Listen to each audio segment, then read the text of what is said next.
eu sou a professora Adriana e vou lecionar produção de texto para o 6º ano do Colégio House. Bom, turma, lembrem-se sempre de seguir todas as orientações, ok? Hoje eu irei trabalhar com vocês, falar com vocês um pouco sobre a estrutura da narrativa, que está na página 137 do livro de produção de texto. Eu gostaria que vocês abrissem na página, porque eu vou fazer aí uma atividade com vocês, ok? E através da atividade que eu vou realizar junto com vocês, eu irei explicando também um pouco sobre essa estrutura da narrativa.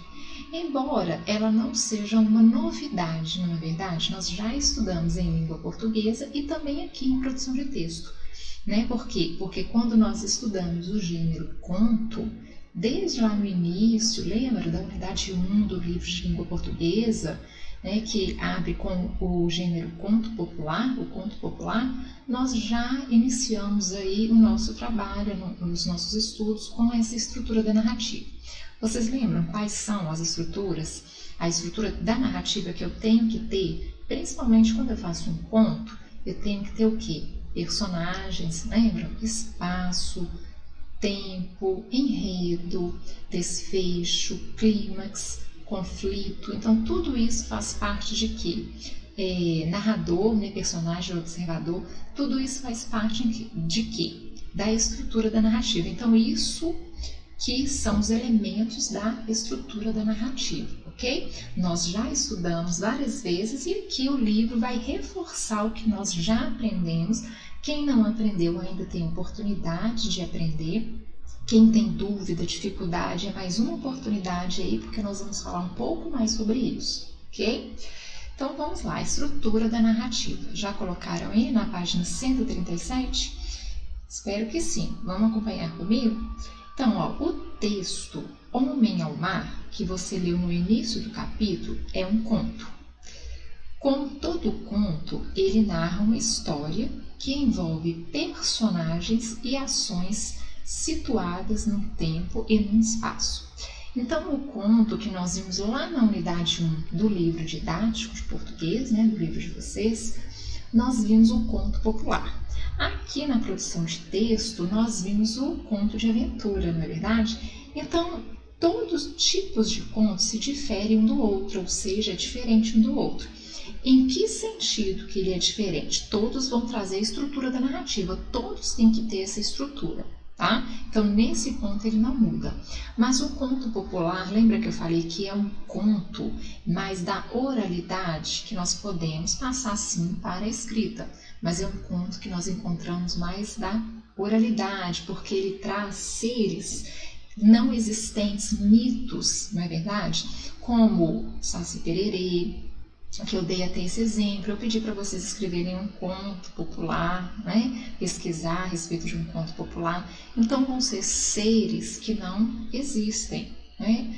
Agora, o conto de aventura que nós vimos, ele refere-se aqui à existência de um herói. Na verdade, tem que ter o quê? Um herói para ele ser um conto de aventura.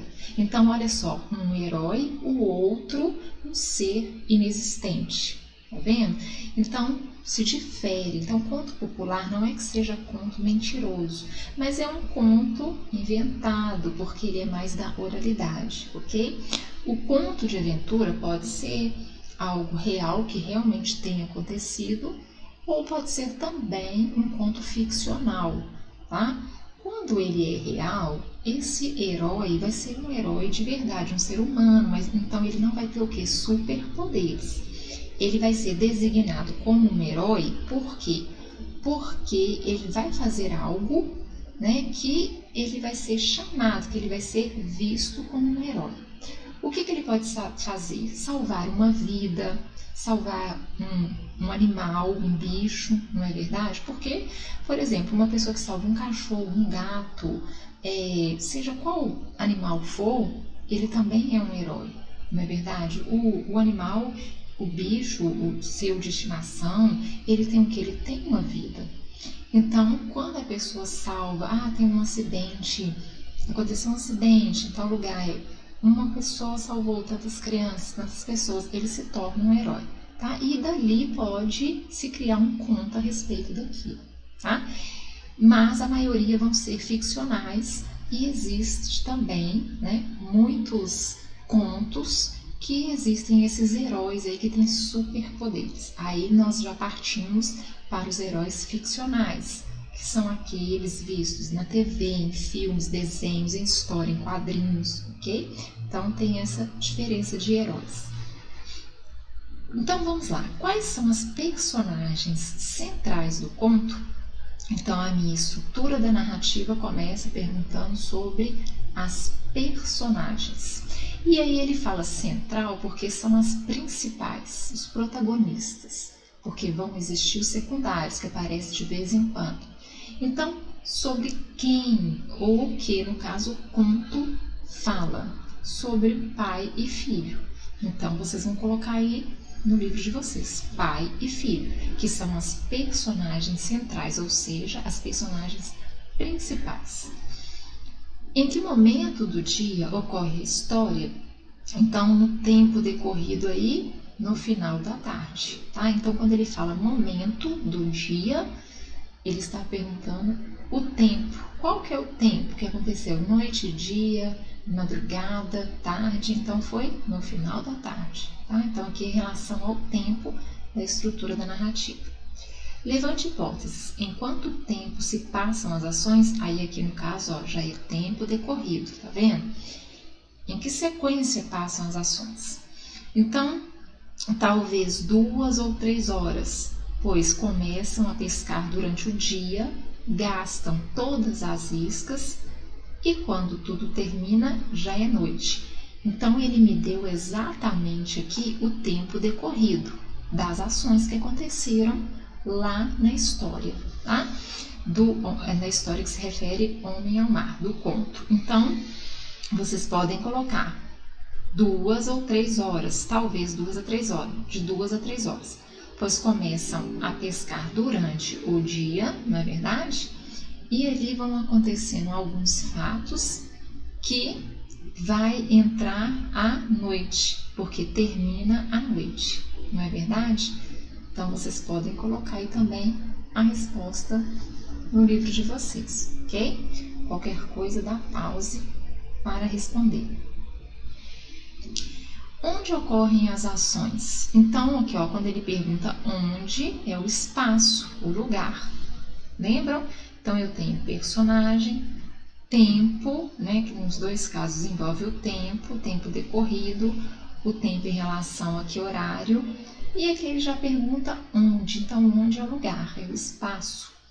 Numa praia, mais especificamente no rochedo onde estavam pescando, depois no mar e no final no hospital, ok? Então foram vários os lugares. Primeiro, praia, né? Aí ele especifica, o livro traz aqui especificando qual lugar da praia, onde eles estavam, no rochedo, tá? Depois dentro do mar, né? Quando acontece aquele conflito lá, e no final do texto eles estão no hospital, ok? Então esses são os lugares, ou seja, são os espaços que acontecem as minhas ações. Podem anotar também no livro de vocês. Então vamos lá. As narrativas como os contos, as crônicas, os romances e etc.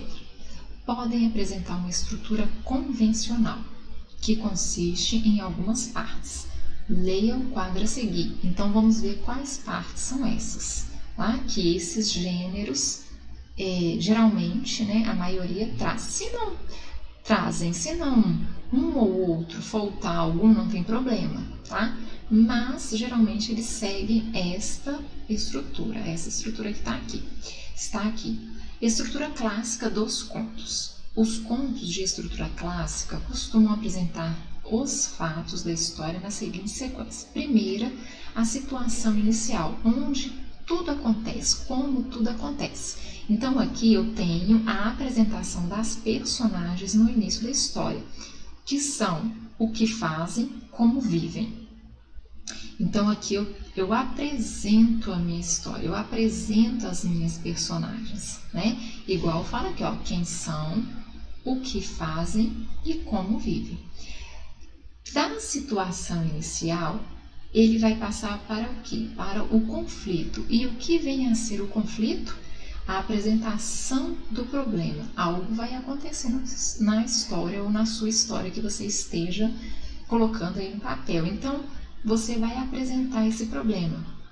O que seria? Dificultando desejo ou ideal. Tá? Então, vai ser uma dificuldade aí de alguma coisa, dependendo do que você está falando, que desestabiliza a situação inicial. Se na situação inicial você está apresentando os personagens, começando ali sua história, falando quem são as personagens, o que elas fazem, como elas vivem, já no conflito você vai começar a apresentar algum problema. Por exemplo, lá no conto falou, né, do pai, do filho que foram pescar e tudo. Eles estavam provavelmente felizes com a pescaria e tudo, e de repente começou a ter um problema. Então, qual foi esse problema? Aqui no conflito que se inicia essa fala, esse momento da história, tá? Então, a situação inicial que desestabiliza a situação inicial. Eles estavam felizes, de repente começaram a ficar tensos, não é verdade? Então, aqui, ó, e leva as personagens à ação, a fim de resolver o conflito. Então, do conflito vai passar para essa ação. Então, como que eu faço essa ação? É a parte que reúne os principais fatos da história. Apresenta 3 subpartes, que podem estar menos ou mais explícitas. Então, vamos ver como que eu faço essa ação? Início da ação. As personagens iniciam uma tentativa de resolver o conflito. Clímax da ação. Momento em que o conflito chega ao ponto máximo. Declínio da ação, momento posterior à resolução do conflito. Então, no texto, existe, né, o início da ação, a questão lá do peixe, né, do mar que estava revolto, estava agitado, na verdade, então já tem aqui aquela início ali daquele problema, o mar agitado, não é verdade? Aí o que acontece? Qual que é o clima? O momento que o conflito chega ao ponto máximo. É quando o pai tenta, não é isso? Ele entra, lembram que em certa parte fala que o pai, ele tenta pegar o peixe, ele tem o que? Experiência, ele é mais velho, ele sabe o que está fazendo. Só que o seu filho, por ser mais novo, por não ter experiência, vai tentar ajudar, vai tentar fazer e acaba acontecendo o quê? Ele acaba quase se afogando, quase morrendo.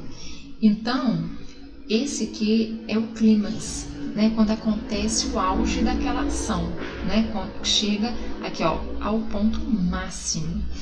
E o declínio da ação é o momento posterior à resolução, ou seja, quando consegue resolver aquele conflito, né? Quando o pai consegue resgatar o seu filho, ele consegue fazer isso, não é verdade? Então ele consegue resolver esse conflito. E o desfecho é o momento posterior à ação, em que as personagens voltam à situação inicial do conto. Só que, na verdade, neste conto, o que vai acontecer? Eles vão parar no hospital porque ele acha melhor, não é verdade? Ir ao hospital, ver se está realmente tudo bem. Então, eles não voltam a pescar, eles vão para o hospital para ver se está tudo bem. Realmente estava, na verdade, eles estavam bem, só que eles vão para o hospital. Então, aqui, ó, eu encontro, na verdade, essa estrutura clássica dos contos, eu encontro.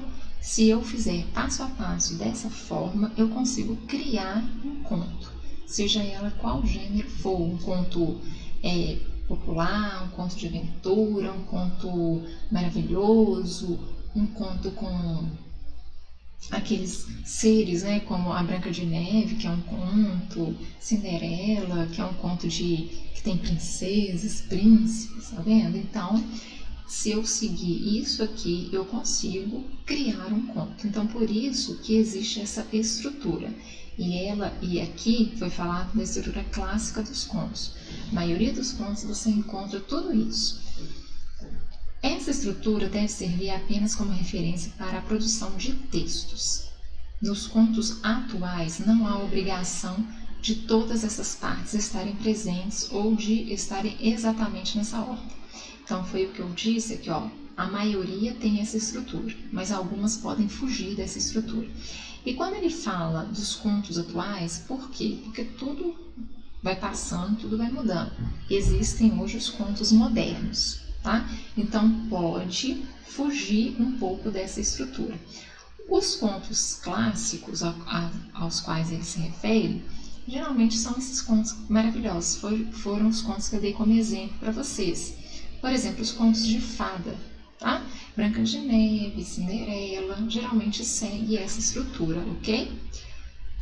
Então, vamos continuar aí no livro, na questão 2. Também vou fazer com vocês, fiquem atentos. Em relação às ações do conto Homem ao Mar, troque ideia com os colegas e responda. Então, vamos trocar ideia com a professora. Qual é a situação inicial do conto? Então, qual é a situação inicial? Pai e filho se dirigem à rocha, no canto da praia, e começam a pescaria. Então, isso é o início. Que fato pode ser considerado o conflito do conto? Aqui, ó. O livro também tem esse ponto de vista. Se você tem outro, você pode anotar o seu sem problema, tá? E ele até coloca, no nosso ponto de vista, o conflito se inicia com a dificuldade de capturar o peixe, que era grande e pesado para ser arrastado com o mar revolto, né? O mar já não estava tão bom assim para fazer pescaria, porque ele estava agitado. Então, aí fala do início do conflito. Qual é o início da ação? São as primeiras tentativas de capturar o peixe. O pai guarda a lata com a linha, olha se a onda vem vindo e vai em direção ao peixe. Aquela parte que eu falei com vocês que o pai é experiente, que o pai já é mais velho, então ele acha que ele consegue fazer isso, tá? Sem perigo. Que momento pode ser considerado o clímax da narrativa? Então, é possível considerar que o clímax seja o momento em que a onda leva o filho para o mar, ou quando o pai, depois de um esforço descomunal, consegue pisar na areia. Chama o filho e ele não responde, dando a impressão de que ele se afogou. Então, aí começa o quê? O clímax, é o ponto máximo do conto, do problema. Em que parágrafo se situa o declínio da ação, ou seja, que começa a se resolver? O declínio da ação ocorre quando o pai, ao ver que o menino está vivo, se deita ao seu lado. Então, aqui, na verdade, ele conseguiu já resgatar o seu filho da forma que ele faz. E o que acontece? Ele se sente aliviado, porque ele primeiro achou que o filho tinha morrido. Então, ele se sente aliviado. Qual é o desfecho do conto? O desfecho são os últimos parágrafos do texto, quando pai e filho estão conversando no hospital. Então, aqui, quando eles já estão hospitalizados para ver se está tudo bem, ok? Então, aí é o desfecho do conto. Bom, turma, eu espero que vocês tenham entendido um pouco mais sobre essa estrutura da narrativa, ok? A qual nós já estamos estudando há um certo tempo. Caso você ainda tenha dúvida, leia o livro, assista novamente as aulas sobre as estruturas das narrativas, ok? E respondem aí as questões que eu fiz com vocês. Se preciso for, dê pause, faça a resposta, ok? E aí vocês vão continuar fazendo essa interpretação da página 139 e 140. Eu já fiz com vocês a questão 1 e a questão 2, então vocês vão fazer a partir da questão 3, ok? Deixei também uma proposta de redação que vocês vão fazer naquela parte que vem no livro de vocês, vem junto com o livro de vocês, naquele bloco, tá? Então, qual que é a estrutura que eu... tá falando tanto de estrutura. Qual que é o texto que eu quero que vocês produzam? A proposta 1 do livro, que fala assim, ó, o texto a seguir é a parte inicial do conto, Preciosa, a estranha vila que não figura no mapa, do escritor brasileiro Afonso Smith. O conto se inicia com a conversa entre 3 estudantes de um colégio interno que estão para sair de férias. Um deles, que era de Porto Alegre, convida os outros 2 colegas para passar férias com sua família no sul do país. No dia seguinte, um pequeno avião da família decola de São Paulo com os meninos e dirige ao Rio Grande do Sul. Durante a viagem, eles se divertem com a bela vista do mar, até que o piloto sente que algo estranho ocorre com o avião. Então, vocês vão ler este texto e vai fazer o que está pedindo logo abaixo. Ó. O que será que vai acontecer com os meninos no meio da mata? Quem são os homens estranhos que vivem isolados? Será que os meninos correm algum perigo? Godoy conseguirá consertar, no caso, consertar o avião? Como ele encontrará os meninos? Eles conseguirão passar as férias no Rio Grande do Sul como pretendiam? Então, o que vocês vão fazer? Olha que interessante. Dê continuidade à história. Então, já tem lá o início da história, né? E vocês vão fazer o quê? Vocês vão dar continuidade à história. Considere que o defeito do motor do avião é o conflito da narrativa. Então, ele passou aí para vocês até a parte, ele já fez a parte, aqui ó, na estrutura, vamos olhar aqui. Ele já passou aí, já tem lá a situação inicial, não é verdade? E tem o conflito, porque ele pede para dar continuidade, vocês vão fazer a partir do conflito. Então, ele já inicia, quando eu falo que tem um conflito, é porque ele já inicia o conflito, ok? Ele já deu início. E vocês vão dar continuidade a partir, então, desse início, desse conflito que ele revela, que ele fala aí na história. Respondendo essas questões, mas só que vocês não vão fazer resposta. Por exemplo, assim, o que será que vai acontecer com os meninos no meio da mata? Vai acontecer isso e isso. Não, vocês vão fazer como uma narrativa. Então, isso aqui é para vocês terem orientação. Então, o que será que vai acontecer? Aí vocês vão inventar, né? A partir deste momento, por exemplo, acontece isso, isso e isso, entendeu? Quem são os homens estranhos que vivem isolados? Então, vocês vão inventar a partir do conflito e através dessas perguntas. Vocês podem se orientar através dessas perguntas, mas vocês podem fazer diferente também, tá? Eu não coloquei aqui, mas essa proposta está na página 135, tá? Não esqueçam, o texto está lá na 135, antes da estrutura da narrativa, tá? Página 135 que tem essa proposta 1, que está o texto que vocês vão ter que ler para dar continuidade. Página 135, antes da estrutura da narrativa. Então, vocês vão terminar a interpretação de texto, produzir este texto, e eu deixei para vocês aí uma atividade complementar no PowerPoint que vocês vão gostar demais. É uma entrevista com o vírus, com o coronavírus. É muito interessante, eu achei muito legal essa entrevista. Muito diferente, eu tenho certeza que vocês vão gostar. A interpretação de texto também é bem bacana de fazer, né? Nada difícil, bem interessante, tá? E eu coloquei aqui de 1 a 7 e depois vai para a questão 10, porque eu tirei a 8 e a 9, tá? Então, vocês vão responder normalmente no caderno. Se quiser copiar a pergunta, copia. Se não, só coloca o número 1 e responde, por favor, tá? E a número 13 era um pouco diferente. Eu vou explicar para vocês. Agora você vai inventar novas respostas para as mesmas perguntas feitas nesse ping-pong, tentando usar o máximo de sua criatividade. Envie suas respostas do ping-pong para mim através do WhatsApp da escola. Então, o que é o ping-pong que eu estou falando? No final do texto, tem aqui, ó, vamos pro ping-pong. Aí ele responde ok. Então, ele faz um ping-pong, ou seja, respostas rápidas. E ele tem que responder também com respostas curtas, respostas rápidas. Então, o que vocês vão fazer? No caderno de vocês, vocês vão colocar para mim, lá, do jeito que está aqui, ó, um ídolo. Aqui ele responde, a gripe espanhola, só que vocês vão inventar outro ídolo para o coronavírus. Aí vocês vão colocar... Pode colocar como número 1. Número 1, um ídolo. Aí vocês vão responder a resposta de vocês. Vocês têm que ser criativos.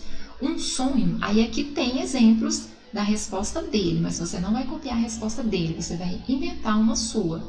Então, ó, uma religião, um segredo. A quem mais detesta? O que mais detesta? O que mais gosta? Metas de sucesso? Uma lição? Tá vendo? Ó, são 1, 2, 3, 4, 5, 6, 7, 8. Então, são 8 perguntas de ping-pong. Então, são respostas, perguntas curtas e respostas curtas.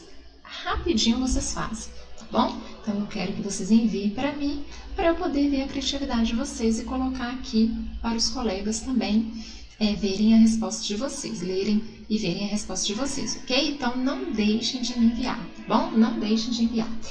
Respondam as questões no caderno e na próxima aula eu irei fazer a correção, ok? Estou aguardando o ping-pong de vocês, né?